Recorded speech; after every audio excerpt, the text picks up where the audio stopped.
কোচবিহার পঞ্চানন বর্মা ইউনিভার্সিটির 4th সেমিস্টারের programme কোর্সের অন্তর্গত ডিএসসি হিস্ট্রি সিলেবাস সাজেশন সম্পর্কে আমাদের আজকের এই স্পেশাল ভিডিও।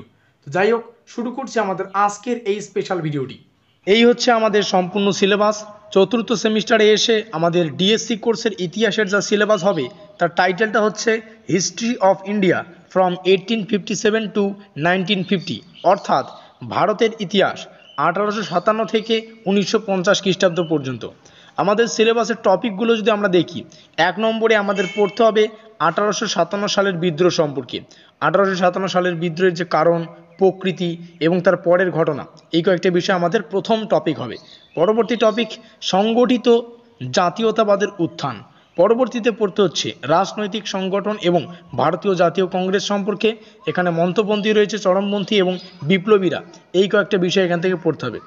উদীয়মান সাম্প্রতিক প্রবণতা আমাদের 4 নম্বর টপিক। 5 নম্বর থেকে আমাদের পড়তে হবে প্রথম বিশ্বযুদ্ধের প্রভাব। 6 নম্বর থেকে পড়তে হবে গান্ধীর উত্থান এবং গান্ধীবাদী আন্দোলনের প্রকৃতি। 7 নম্বর থেকে পড়তে হবে বিপ্লবী বামপন্থী আন্দোলন, এখানে কৃষক ও শ্রমিক আন্দোলন রয়েছে। তারপরে যে হতাশাগ্রস্ত শ্রেণী আন্দোলন রয়েছে, এই কয়েকটা বিষয় আমাদের পড়তে হবে। নিচে যদি আসি, নিচে আমাদের 8 নম্বরে রয়েছে বা 8 নম্বর টপিক। 8 নম্বর থেকে আমাদের পড়তে হচ্ছে 1939 থেকে 1945 খ্রিস্টাব্দ পর্যন্ত ভারতীয় রাজনীতি। এখানে সুভাষচন্দ্র বসুর নাম পাবো এবং INA, সুভাষচন্দ্রের একটা সংগঠন INA সম্পর্কে পড়তে হবে। এবং আমাদের পাঠ্যসূচির অন্তর্গত সর্বশেষ টপিক, যেটা মোস্ট ইম্পর্টেন্ট এবং খুবই বড়, সাম্প্রদায়িক রাজনীতি এবং দেশভাগ সম্পর্কে পড়তে হবে। আমাদের সিলেবাসে সর্বমোট 10খানা বিষয় রয়েছে বা 10খানা টপিক রয়েছে। 10 নম্বর থেকে পড়তে হচ্ছে 1947 থেকে 1950 সময়কালের ভারত সম্পর্কে, যেমন রাজ্যের একীকরণ, এই যে সময়কালটা, এই সময়কালে রাজ্যের একীকরণের প্রকৃতিগুলো আলোচনা করতে হবে।